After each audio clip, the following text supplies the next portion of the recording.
இன்று பொதுக்காலத்தின் 21ஆம் வாரம் ஆகஸ்ட் மாதம் புதன்கிழமை 27ஆம் தேதி. இன்று புனித மோனிகா அம்மாளுடைய நினைவு விழா. மோனிக்கம்மாள் புனித அகுஸ்தினாரின் தாயான இவர் தன்னுடைய மகனின் தவறான வாழ்வை நினைத்து மிகவும் வருந்தினார். ஆனாலும் அவருக்காக இறைவனிடம் மன்றாடி வந்தார். அதனால் அவர் மனமாற்றம் அடைந்தார். அதனால் புனித மோனிக்கம்மாள் தன்னுடைய மகனுக்காக, அகுஸ்தினார் இருக்கிறார் இல்லையா, அவர் செய்யாத குற்றம் கிடையாது, ஆனால் அவருடைய தாயின் மன்றாட்டினால அவர் மனமாற்றம் பெற்று ஒரு பெரிய புனிதரானார். அவருடைய தாயின் நினைவாகத்தான் இன்று புனித மோனிக்கம்மாளுடைய நாம் அவருடைய நினைவு நாளை கொண்டாடுகிறோம். இந்த புனித மோனிக்கம்மாளிடம் நம்முடைய குழந்தைகள் தவறான பாதைகளில் சென்றால் அவர்களுக்காக புனித மோனிகாவின் பரிந்துரை வழியாக அவர்கள் நல்ல விதமாக நடக்க புனித மோனிக்கம்மாளை நாம் வேண்டிக் கொள்வோம். இன்று தேவன் நமக்கு தரும் ஜீவ நீர் ஊற்றான இறை வார்த்தைகள் 1 தெசலோனிக்கருக்கு எழுதிய திருமுகம் இயல் 2 இறை வார்த்தைகள் 9-13. அன்பர்களே, நாங்கள் எவ்வாறு பாடுபட்டு உழைத்தோம் என்பதை நினைத்து பாருங்கள். உங்களுள் எவருக்கும் சுமையாய் இராதபடி எங்கள் பிழைப்புக்காக ராப்பகலாய் வேலை செய்து கொண்டே கடவுளுடைய நற்செய்தி உங்களுக்கு பறைசாற்றினோம்.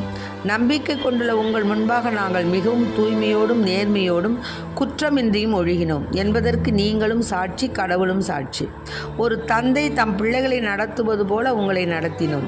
தம்முடைய ஆட்சியிலும் பங்கு பெற உங்களை அழைக்கும் கடவுளுக்கு ஏற்ப நடக்குமாறு உங்கள் ஒவ்வொருவருக்கும் அறிவுரை வழங்கினோம். உங்களை ஊக்குவித்தோம், வற்புறுத்தினோம். இவையெல்லாம் உங்களுக்கு தெரிந்தவையே. கடவுளின் வார்த்தையை நீங்கள் எங்களிடமிருந்து கேட்டபோது அதை மனித வார்த்தையாக அல்ல, கடவுளின் வார்த்தையாகவே ஏற்றுக்கொண்டீர்கள். இதற்காக நாங்கள் கடவுளுக்கு இடைவிடாது நன்றி கூறுகிறோம். உண்மையாகவே அது கடவுளுடைய வார்த்தை தான். அதுவே நம்பிக்கை கொண்ட உங்களில் செயலாற்றுகிறது. ஆண்டவரின் அருள்வாக்கு. இறைவா உமக்கு நன்றி. ஆனந்த மழையில் நானிலம் மகிழ மன்னவன் எழுகின்றான். ஆனந்த மழையில் நானிலம் மகிழ மன்னவன் எழுகின்றான். 1000 நிலவொளியோ என்னை ஆண்டிடும் இறையரசோ, அவனியை மாற்றிடும் அருள் கடலோ. ஆனந்த மழையில் நானிலம் மகிழ மன்னவன் எழுகின்றான். மன்னவனே என் இதயம் பொன்னடி பதிக்கின்றார்.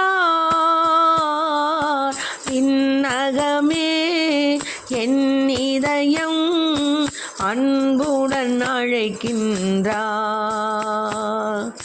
மன்னவனே என் இதயம் பொன்னடி பதிக்கின்றார். விண்ணகமே என் இதயம் அன்புடன் அழைக்கின்றார்.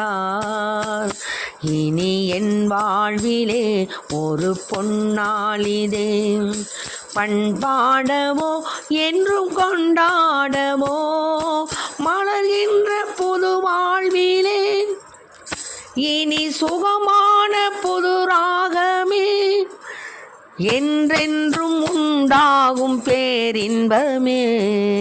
பேரின்பமே பேரின்பமே பேரின்பமே. ஆனந்த மழையில் நானிலம் மகிழ மன்னவன் எழுகின்றான். 1000 நிலவொளியோ என்னை ஆண்டிடும் இறையரசோ, அவனியை மாற்றிடும் அருள் கடலோ. ஆனந்த மழையில் நானிலம் மகிழ மன்னவன் எழுகின்றான்.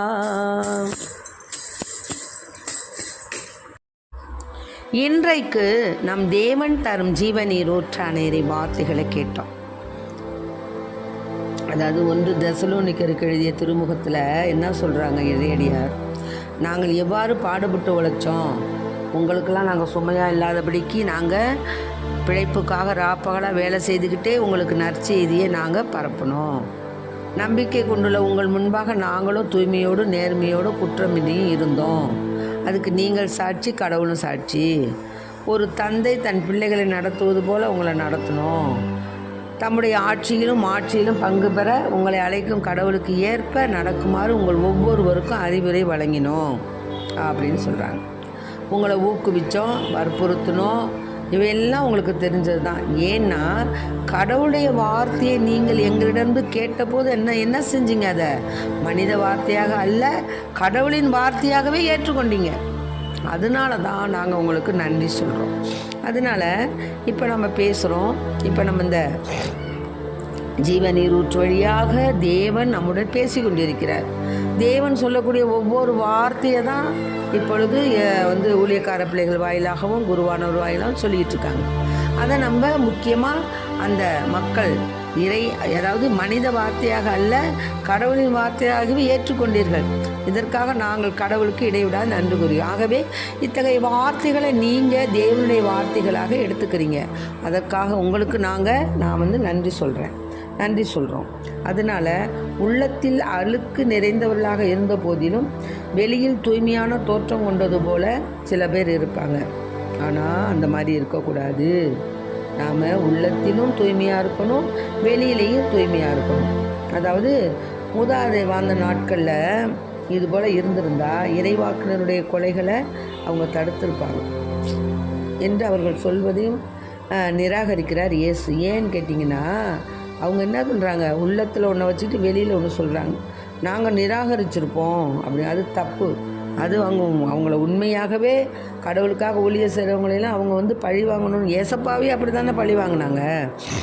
அதனால் அவருடைய மூதாதையருடைய எந்த விதத்திலும் அவர்கள் உயர்ந்தவர்கள் இல்லை அப்படின்னு ஆண்டவர் இந்த இடத்துல வரைக்கிறார். அதனால் இந்த சொல்வதனுடைய பின்னணி என்னென்னா, திருமுழுக்கு யோவானுடைய தலை வெட்டப்பட்டதை நம்ம நினைவு கூறும். அப்படி நினைவு கூறும்போது என்ன ஆயிடுச்சு, அந்த யூத சமய தலைவர்களின் போலியான வாழ்வை வெட்ட வெளிச்சமாக்கி நம்முடைய வாழ்வு அப்படி இருந்துடக்கூடாது அப்படின்னு ஆண்டவர் முன் எச்சரிக்கை கொடுக்குறார். அதனால தான் நமது வாழ்க்கை பிறருக்கு முன்மாதிரியாக இருக்கணுமே தவிர தவறான மாதிரியாக மாறிவிடக்கூடாது.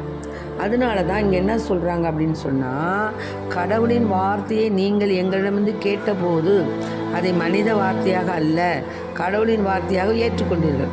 ஏற்றுக்கொண்டவங்களுக்கு நன்றி. ஏற்றுக்கொண்டவங்களை பற்றியே இப்போ பேசுகிற, ஏற்றுக்கொள்ளாதவங்களை பற்றி தான் இந்த இடத்துல இந்த மாதிரிலாம் நம்ம சொல்லும்படியான ஒரு, அதாவது இறைவாக்கினர்களின் கொலைகளை தடுத்திருப்போம் என்று மூதாதையர்கள் வாழ்ந்த நாட்களில் அவர்கள் இருந்திருந்தால் இறைவாக்கினர்களின் கொலைகளை தடுத்திருப்போம் என்று அவர்கள் சொல்வதை நிராகரிக்கிறார் இயேசு.